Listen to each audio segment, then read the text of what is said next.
Dear friends, अस्सलाम वालेकुम। उम्मीद है कि आप सब खैरियत से होंगे। आपको नई एपिसोड के अंदर खुश आमदीद कहता हूँ। आज की एपिसोड के अंदर मैं आपको अपने पिजन्स की जो ब्रीडिंग प्रोग्रेस है उसके बारे में बताऊँगा, क्योंकि पिछली वीडियो के अंदर मैंने अपने कुछ पिजन्स है वो दिखाए थे, तो बहुत सारे अहबाब का ये रिक्वेस्ट था कि मैं आपको पिजन्स दिखाऊँ, उनकी ब्रीडिंग के बारे में भी बताऊं कि वो कितना ब्रीड कर रहे हैं या क्या प्रोग्रेस है उनकी, क्या चल रहा है। तो डियर फ्रेंड्स, अभी मैं आपको दिखाता हूं कि कौन से मेरे बर्ड्स ने अंडे दिए हुए हैं, उनके बच्चे निकले हुए हैं। माशाल्लाह से मेरे पास काफ़ी सारी वैरायटी है। इसके अंदर मेरे पास फ्री बैक, चैप, शराजी खैरपुर के, शराजी मुल्तान के, शराजी बहावलपुर के, इसके अलावा मेरे पास पिशावर की एक नस्ल पड़ी हुई है, कभी पेयर पड़ा हुआ है, गुब्बारा मेरे पास पड़ा हुआ है, तीन मेरे पास पड़े हुए हैं, और भी कुछ नस्लें हैं मेरे पास। अभी मैं जो अंडे दिए हुए हैं उनका ज़रा आपको कुछ दिखाता हूँ कि जैसा कि कासिद भी मेरे पास है और नीलपरी भी मेरे पास है। अभी आप देखेंगे कि यहाँ पर ये अंडे दिए हुए हैं कासिद ने। यहाँ पर ये एक पिशावर से लाई हुई नस्ल थी, उसका बच्चा निकला हुआ है। इसके बाद यहाँ पर मेरे पास शराजी है, तो इसका भी एक बच्चा निकला हुआ है। दोनों बच्चे माशाल्लाह से निकले हुए हैं। ये आप देख रहे होंगे कि दोनों बच्चे इसके निकले हुए हैं। इसके अलावा ये भी मेरे पास एक शराजी का पेयर है, तो इसने अंडे निकाले हुए हैं काफ़ी दिनों से, और इसके भी बच्चे निकलने वाले हैं। ये भी माशाल्लाह इसके भी बच्चे निकले हुए हैं, इस शराजी पेयर के भी बच्चे निकले हुए हैं। और अभी मैं आपको गुब्बारे के दिखाता हूँ। ये माशाल्लाह से गुब्बारे के बच्चे निकले हुए हैं। इसके बाद आ जाए जी इस तरफ, मेरे पास ये हटाओ ज़रा भाई, यहाँ पर ये मेरे पास ये भी एक पेयर है। ये मेरे पास शराजी, काले शराजियों का और गुब्बारा के क्रास में से एक पेयर बना था। इसके भी आप देख रहे हैं कि बच्चे निकले हुए हैं। ये भी नज़दीक नहीं आने दे रहा। अच्छा, इसके बाद मेरे पास ये एक शराजी है का एक पेयर है, इसके भी बच्चे निकले हुए हैं। ये भी आपको दिखाते हैं।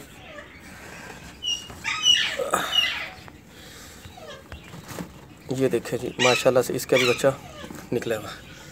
तो डियर फ्रेंड्स, ये आपने देखा कि माशाल्लाह से मेरे तकरीबन मोस्टली जो है 6-7 पेयर्स ने अंडे दिए हुए हैं, बच्चे भी निकले हुए हैं।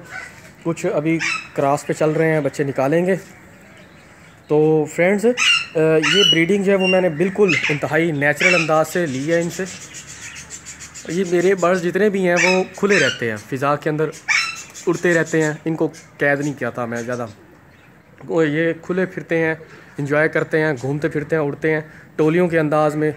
ब्लैक में भी मेरे पास कासिद है, ब्राउन में भी हैं, तो काफ़ी सारे मेरे पास पिजन्स हैं। लेकिन इनमें से जिन्होंने बच्चे निकाले हुए थे वो मैंने आपको दिखाए। काफ़ी सर्दी है, तो इनको सर्दी से बचाने के लिए इनको कवर करके रखा हुआ है। तो सर्दी में इनके बच्चों के मरने के ज़्यादा चांसेस होते हैं ठंड से, क्योंकि ये अपनी हीट को कंट्रोल नहीं कर पा रहे होते। तो ये ज़रूरी है कि इनको हम कवर करके रखें। अच्छा, अब इनकी खुराक के बारे में भी आपको बता दूँ कि मैं इनके लिए डिफरेंट खुराक इस्तेमाल कर रहा हूँ। जैसे कि गंदम का इस्तेमाल करवा रहा हूँ, बाजरे का इस्तेमाल करवा रहा हूँ, मकई का इस्तेमाल करवाता हूँ, सूरजमुखी का भी इस्तेमाल करवाता हूँ। और रोटी जो ताज़ी इनके लिए मोटी रोटी बनवा के छोटे छोटे उनके बारीक टुकड़े करके वो भी हम इनको देते हैं। और उससे क्या होता है कि ये सेहतमंद रहते हैं और ब्रीडिंग अच्छी करते हैं। और ये है कि प्रोग्रेस ज़बरदस्त किस्म की चल रही है इनकी। आप लोगों से गुजारिश ये है कि जो भी आप फीड इस्तेमाल करवाएं वो आप कम से कम 3 दिन इस्तेमाल करवाया करें, उसके बाद चेंज किया करें। अगर आप बार बार फीड डेली बेस पे 2-3 तरह की डालते रहेंगे, उससे बर्ड्स बीमार हो जाते हैं। ख़ास तौर पर जो है इनको एंडी, जिसको हम रानी खेत कहते हैं, वो बीमारी जो है वो इनको जल्दी अटैक करती है, जिससे ये फ़ौरन बीमार हो जाते हैं। और आपने क्या करना है कि इनके पानी के अंदर हफ्ते में 1 बार 2 बार लाजमी तौर पर पैनाडोल सिरप या ब्रूफन सिरप 1 चम्मच 5 लीटर पानी के अंदर मिक्स करके दिए ना, उससे ये बीमारियों से महफूज रहते हैं। अगर हो सके तो मल्टीविटामिन में लाइजोवेट या सर्बैक्स जी सिरप जो हैं वो आपने हफ्ते में 1-2 बार लाजमी इस्तेमाल करवाना है। उससे इनकी नशो नुमा अच्छी होती है, इनके बच्चों की जो बढ़ोतरी है वो स्पीड से होती है, और ये बड़े ज़बरदस्त किस्म के ब्रीड करते रहते हैं और इनमें डेफिशिएंसीज़ नहीं आती हैं, इनके पर नहीं टूटते, पर साफ़ सुथरे रहते हैं, परों की चमक अच्छी होती है, कलर तेज़ निकलते हैं।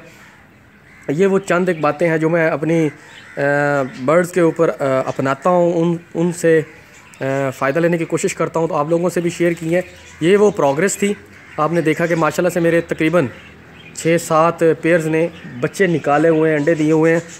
तो उम्मीद है कि आप लोग इस चीज़ को अपनाएंगे तो आपके बर्ड्स भी इसी तरह से अच्छी और ख़ूबसूरत ब्रीड करेंगे और आपको फ़ायदा होगा। तो जी इंशाल्लाह नेक्स्ट वीडियो के अंदर आपको और भी पिजन्स की ब्रीडिंग के फार्मूले भी बताऊंगा, नेचुरल ब्रीडिंग फार्मूले बताऊंगा, मेडिकली ब्रीडिंग फार्मूले भी बताऊंगा, मेडिसिन के नाम बताएंगे। और अगर आपको मेरी वीडियोस पसंद आती हैं तो इनको ज़रूर लाइक कीजिए, कमेंट कीजिए, शेयर कीजिए और मेरे चैनल को लाजमी तौर पर सब्सक्राइब कीजिए। और आपका एक वीडियो का शेयर करना बहुत सारे लोगों के लिए हेल्पफुल हो सकता है। तो जी इंशाल्लाह नेक्स्ट वीडियो में मिलते हैं, तब तक के लिए इजाज़त दीजिए। अल्लाह हाफिज़, फ़ी अमानिल्लाह।